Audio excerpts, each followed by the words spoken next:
Hola chicos y chicas, mi comunidad de ovejas negras despiertas, de gente que está despertando la conciencia.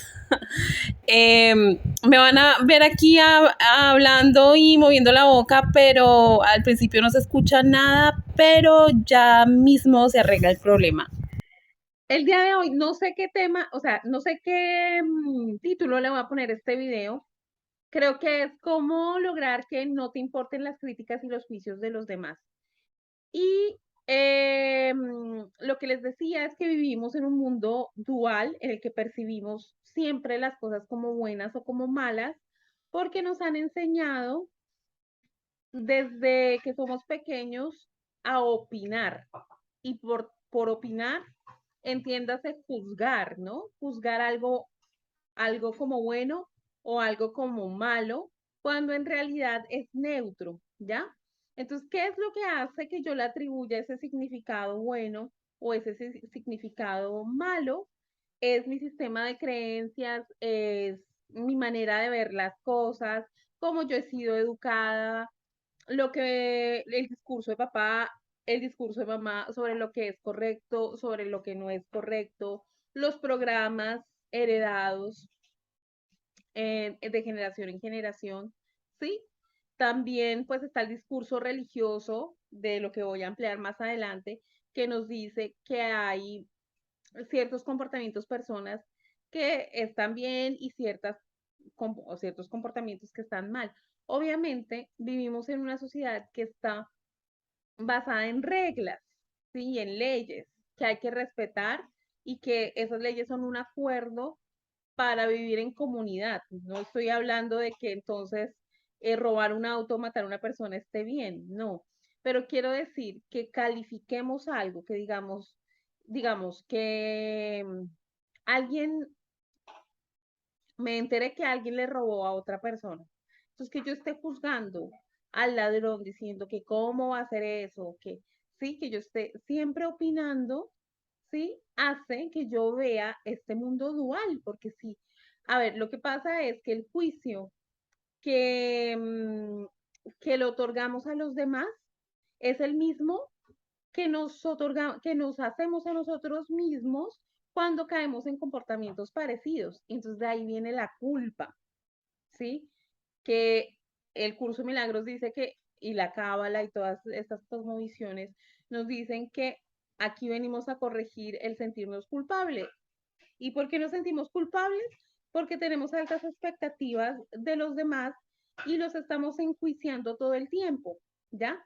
Y ese juicio que les estamos, les estamos asignando inconscientemente.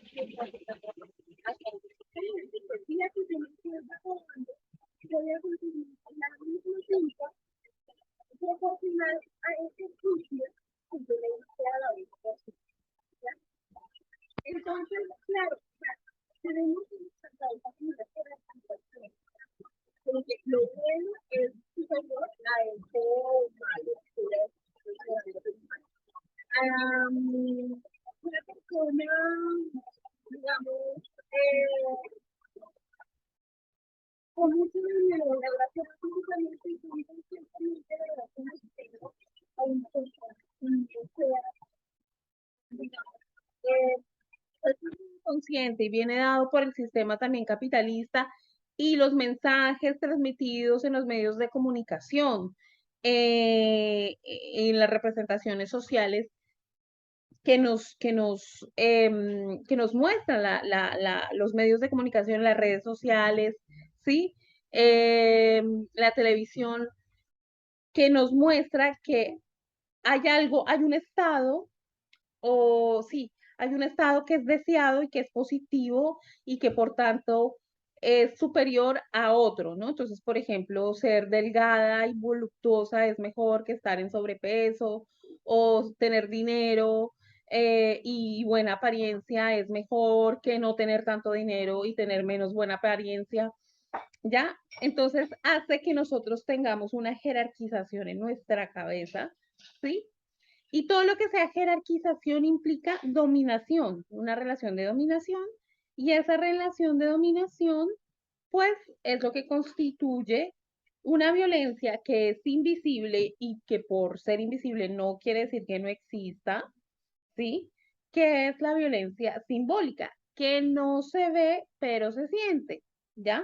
Es como cuando alguien hace un chiste, digamos, racista, clasista o sexista, pues pareciese que fuese inofensivo, porque no está matando a nadie, no le está golpeando a nadie, pero sí está poniendo de manifiesto una relación de dominación de un sector de la población sobre otro. Por eso es violencia, ¿ya? Porque autoriza al inconsciente a generar otros tipos de violencia, porque ya después viene la violencia verbal, psicológica y llega hasta la física. Y entonces yo decía que en mi país hay un dicho que es que el vivo vive del bobo. Y lo que quiere decir es que, em, am, que el listo, que el inteligente vive o sea, se aprovecha del estúpido. Y eso nos hace caer como, o sea, tiene implícita la idea de que no hay recursos para todos. Lleva implícita una idea de carencia, de que el sol no sale para todos, ¿no? Y también es violencia simbólica porque implica que el inteligente, ¿sí? Que de hecho el vivo, si no existiera el bobo, pues no existiría, ¿sí? El vivo es superior al que se considera bobo, ¿no? Y entonces nos hace caer como en esta dinámica de competencia con los demás, ¿no? De competencia y las empresas compiten entre ellas con estrategias desleales, deshonestas, y la gente dentro de las empresas compite. Entonces es un mundo que compite en esta idea implícita de que no hay suficientes recursos para todos, cuando en realidad sí, el sol sí sale para todos. Hay recursos para todos si los queremos ver. ¿Por qué? Porque a veces sentimos que cuando a una persona le está yendo bien a nuestro alrededor, mm, podemos pensar, ¿por qué a esta persona sí y a mí no? Y es todo lo contrario, si esa persona le está yendo bien y tú la conoces y tienes relación con ella, quiere decir que tú también estás vibrando en una energía similar y que podrías conseguir lo mismo. ¿Ya? Entonces, la competencia viene como una idea de carencia y la colaboración, la cooperación viene de una idea de abundancia. Y bueno, ahí ya continúo con el video normal que les estaba grabando. Besitos, adiós. Tenemos el mundo no es dual, el mundo es neutro, pero tenemos esa percepción dual, ¿no? Y esa percepción dual lo que crea es como una jerarquización, ¿sí? En nuestra cabeza. Entonces, lo que creemos que es bueno, lo ponemos en jerarquía, como que fuera jerárquicamente superior a eso que consideramos malo y negativo, ¿no? Entonces, ahí viene las religiones también, ¿no? Que nos dicen, o sea, la religión no es buena ni mala, pero en ese discurso nos dice que hay gente correcta, libre de pecado, y hay gente impía y llena de pecado, y eso. Entonces eso hace que inconscientemente humanicemos a los que pensamos que son correctos y deshumanicemos a los que creemos que son pecadores e impíos, ¿ya? ¿Y qué pasa? Que esto crea como dinámicas de dominación en nuestra cabeza y no solamente la religión, también el capitalismo. Entonces, vemos una persona con dinero, con clase, agraciada físicamente, y vemos a otra persona que no tiene mucho dinero, que no es tan agraciada físicamente, que entonces vemos lo primero como superior a lo segundo y creemos que es mejor ser guapo y con clase y dinero que ser lo otro, ¿no? Entonces estamos creando una jerarquía en nuestra cabeza, ¿ya? Y de esta jerarquización, estos mensajes que se transmiten tanto en la televisión, en los medios de comunicación, en el discurso, en las representaciones sociales, por ejemplo, en las telenovelas, ¿no? Que la protagonista normalmente es blanca, rubia y bueno, y es pobre, pero se convierte en rica, ¿cierto?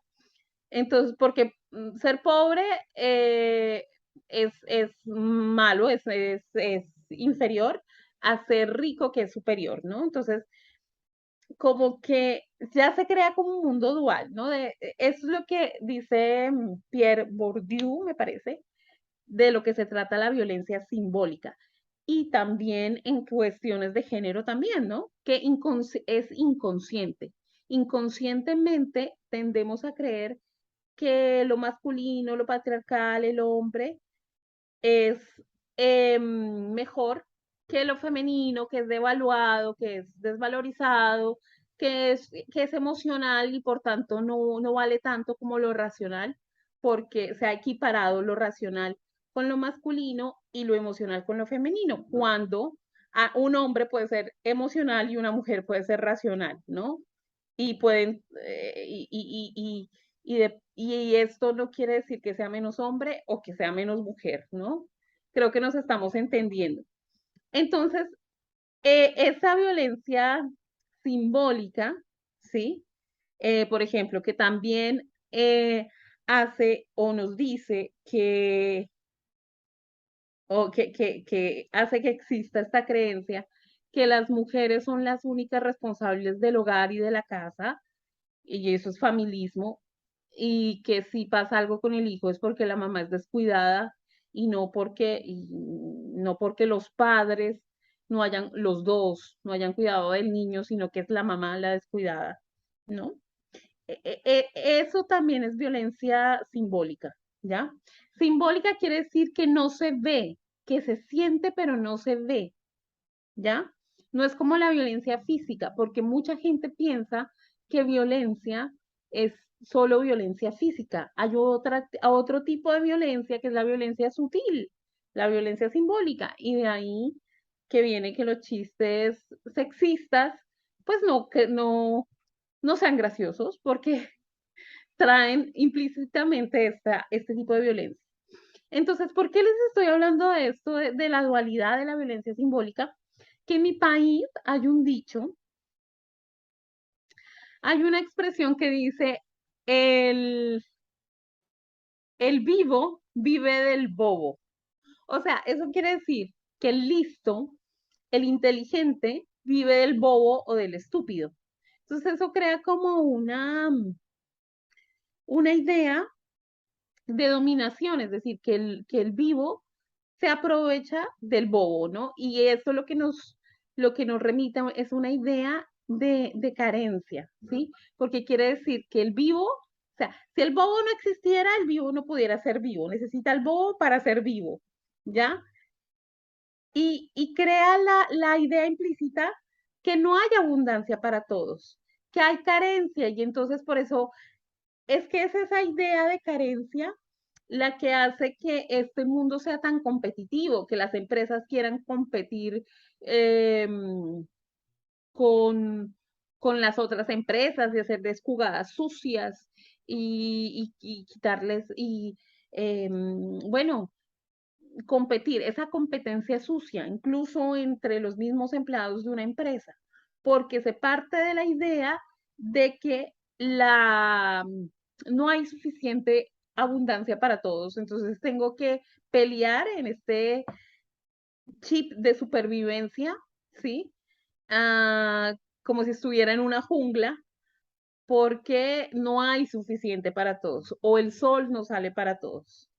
Y resulta que sí, que el sol sí sale para todos, que sí hay abundancia, si tú la quieres ver, que no significa que al otro le vaya bien, no quiere decir que a ti no te vaya también bien, incluso, si al otro le va bien y es cercano tuyo, es amigo, es alguien con el que tú tengas relación, quiere decir que tú tienes esa misma energía y esa misma potencialidad, ¿ya? Entonces, ¿qué es lo que sucede? Que esa idea de dualidad y de jerarquización hace que yo me crea que yo siempre tengo la razón, también por sesgo de confirmación. El sesgo de confirmación quiere decir que yo tiendo solamente a escuchar las opiniones que van orientadas hacia lo que yo pienso, ¿no? Entonces, por ejemplo, si soy una persona de derecha, entonces solamente escucho las opiniones de derecha y les pongo atención solo a esas opiniones, ¿ya? Y a las otras no. Entonces eso hace que yo no me deconstruya un poco, ¿no? O no tenga equilibrio en lo que realmente pienso o que pueda llegar yo a caer en una visión de caballo, ¿sí? De ver las cosas solo de una manera. Entonces, ¿qué pasa? Que el creerme yo con la razón, porque yo sí hago lo correcto, y yo sí voy a la iglesia, yo sí voy a misa y los otros no, porque son pecadores, son impíos, ¿sí? Mm, yo sí he estudiado ese tema, también es que eh, se cree que los discursos académicos, o sea, yo soy una fan de estudiar y del medio académico, pero sí es verdad que la vida me ha enseñado que esos no son los únicos saberes. Y también que el discurso académico está influenciado en gran parte por la geopolítica. ¿Sí? Ya hay discursos, cosmovisiones indígenas, orientales, que no están contempladas en el discurso académico y que son saberes maravillosos, porque es conocimiento y es sabiduría, ¿ya? Entonces, también en el discurso académico hay como que yo sí estudié y yo sí fui a la universidad y tengo tantos títulos, entonces yo tengo la verdad y tú no, ¿no? Entonces entramos como en esa dominancia. ¿Y para qué les he hablado de todo esto? Porque normalmente cuando alguien te critica y te juzga, cree que tiene la razón, ¿no? Hablo de, no hablo entre comillas, crítica constructiva o no hablo de que te den un consejo, una orientación, sobre todo si tú la has pedido y de buena manera, no hablo de eso. Es cuando te enjuician, te critican, te insultan y te descalifican como persona. ¿Cómo te das cuenta que te están descalificando, enjuiciando y todo eso? Porque no califican ni tu comportamiento ni el producto o el resultado que has hecho, sino a ti como persona. Entonces te dicen que eres una egoísta o que eres un fracasado, etcétera, ¿ya? Que eres un bueno para nada o una buena para nada, es eso, es ese tipo de descalificación, ¿no? Todo juicio es una confesión, ¿sí?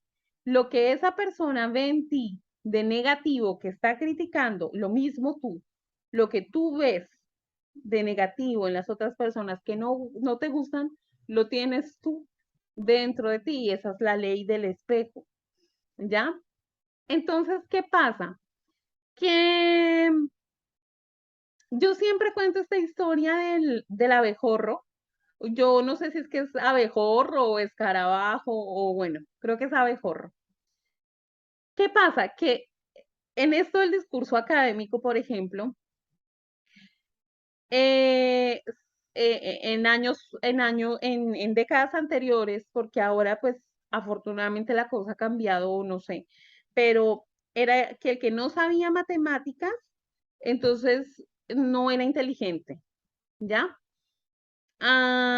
Y de pronto el niño era bueno para el dibujo, para la poesía, para el deporte, pero como no era bueno en matemáticas, entonces no era inteligente, ¿sí? O un niño que de pronto en el colegio no le iba bien, entonces creía que no era inteligente cuando podía tener otro tipo de inteligencia que en el colegio era menos valorada, ¿ya?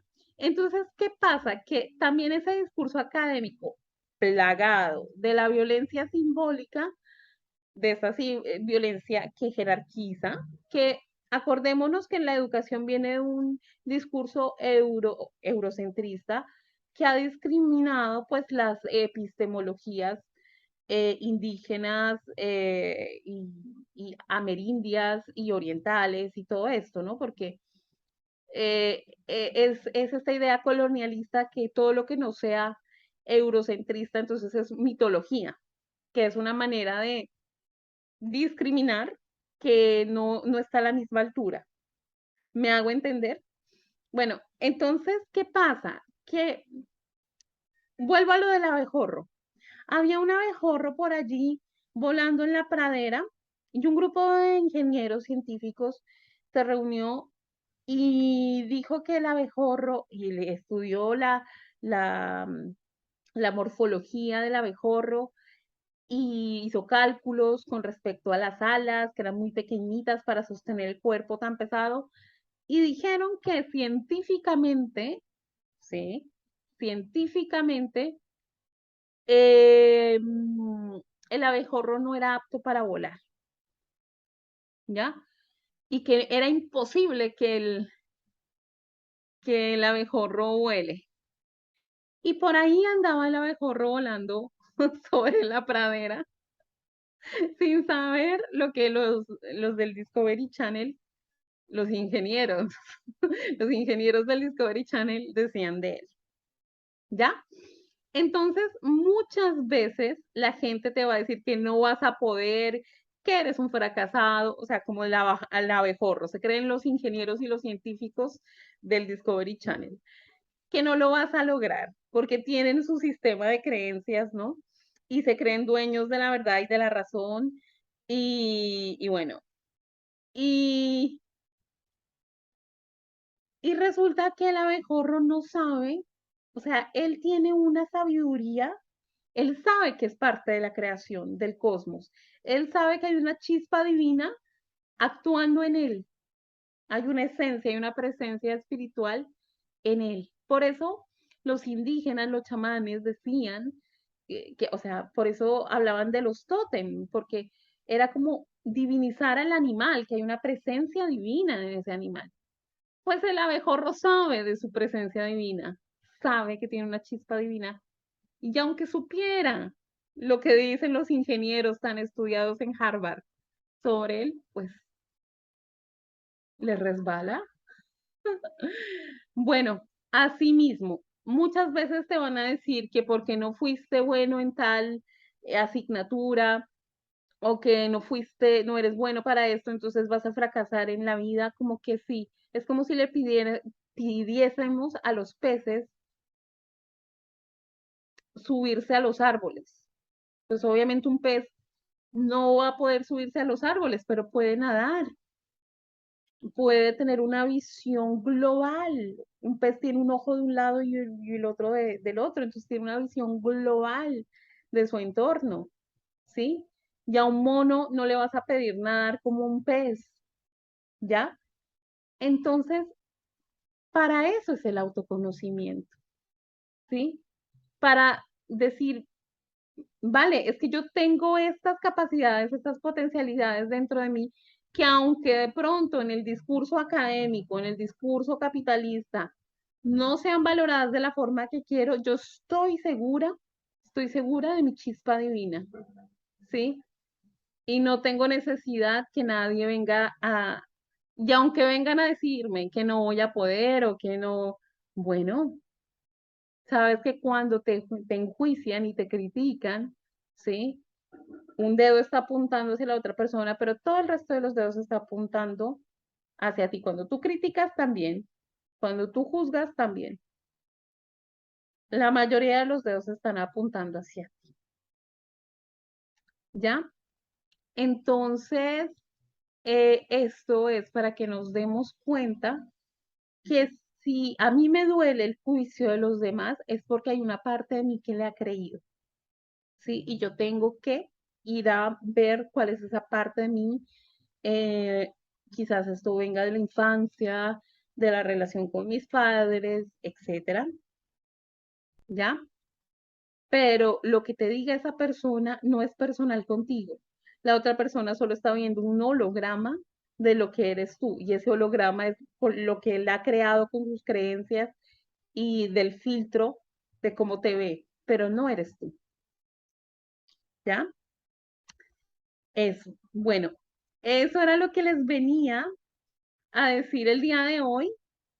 Espero que el tema les haya gustado. El próximo mes de septiembre voy a empezar mi curso de autoamor y autoconocimiento.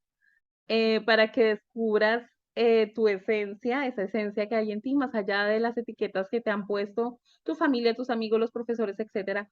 ¿Sí? Si te interesa, dejo aquí abajo el formulario para que te registres. Voy a hacer la primera clase, es gratuita, donde a ver, vamos a ver qué tienen que decir tus manos, quirometría sobre ti. Y vas a aprender numerología en la primera clase. Te vas a ir sabiendo cuál es tu número de emisión y bueno, más cosas, ¿vale? Si te ha gustado este video, regálame un me gusta, suscríbete a mi canal. Te mando un abrazo. Adiós.